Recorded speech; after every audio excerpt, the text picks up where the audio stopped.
Hey guys, it's Storm here, and today for you, I have an epic little competitive customs video. In this one, I'll be showing you all of the customs and explaining them that I made for all the different types of Beyblade. So, the first one, is going to be balance types. My combo for that is Hellbixis EV145 RSF. This is actually quite a unique combo because it can actually knock out bays very easily because the RSF's defense plus the Hell's smash power make it extremely easy, plus the ED-145s make it extremely difficult for other bays to attack. One of the only problems with this bay is that it loses stamina fairly quickly, so you have to either launch it extremely hard or you have to find some way to knock out your opponent. But it is a fairly good combo if you want to win, if you want to try something different and get a more of a challenging win. Next up, and now, I actually tested each one of these bays. Whoops, my camera slipped. And so, when they were,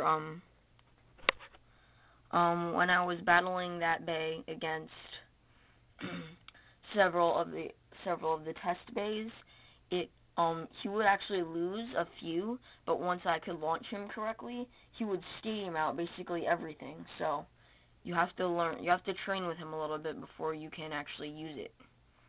The next bay for stamina is Flame Sagittario T125 DS.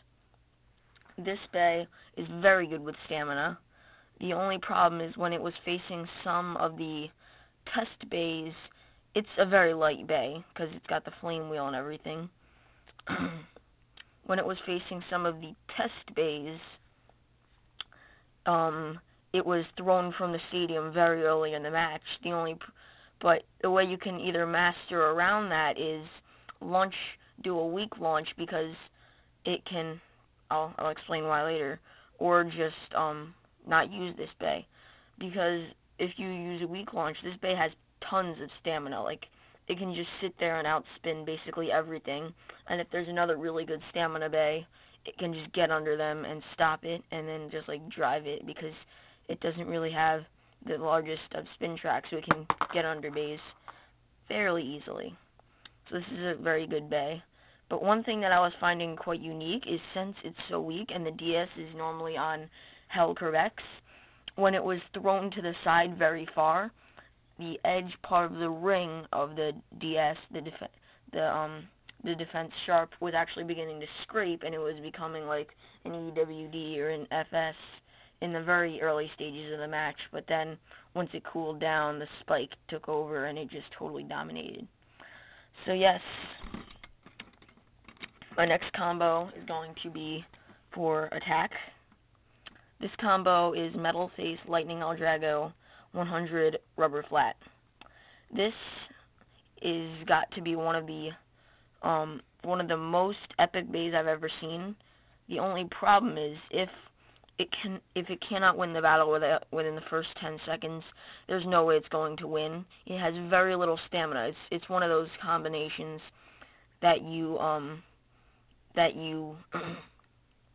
need to have a very good launch and then just totally dominate the battle with, because it doesn't have very much spin stealing power. I guess it could spin steal, but I've done the sliding shoe with it every single time and it's won.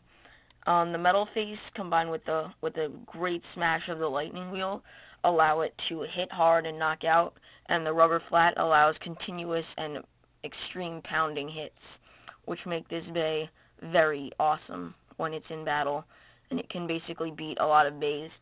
During the test launches, it was just totally pwning everybody or just dying really quickly, so you have to know what your opponent can do if you want to use this bay. If he has a bay that is one of the smash wheels, like Ray or Gravity or Poison or something, then you should definitely use this bay. I'd suggest considering for all the other ones. And the very last bay, Earth Leon. This is for defense, if you haven't already figured out. Earth Leon 230 CS. I didn't put the metal face on it because that would mean less stamina for it, and this bay doesn't have that much stamina already.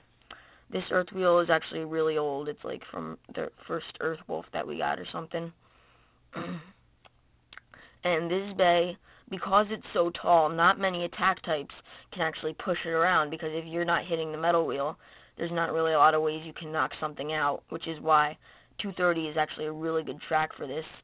The coat sharp, if it is hit, the rubber on the coat sharp will stop it before it gets out of the stadium. The only problem with that is once the rubber hits, it loses a large amount of stamina, so it doesn't really have that much stamina. The Earth Wheel, when hit from below, which it always is, has a few little ridges, but not really much, so it will try and retain most of its stamina, and it is a pretty heavy wheel, so it's a pretty good wheel for that. Leon, as you know, heavy and stuff. If somehow a bay were to get it from the top, the Leon wheel would be right there to support it, but that's never happened. When I was having this bay versus the test bays, it would either knock them out, crush them, and force them to stop spinning because it would just get on top of them, or it would fail epically by getting knocked over by some epic combo that nobody's ever heard about that I don't want to reveal. So yeah, I hope you've enjoyed my epic competitive customs. That's all for today.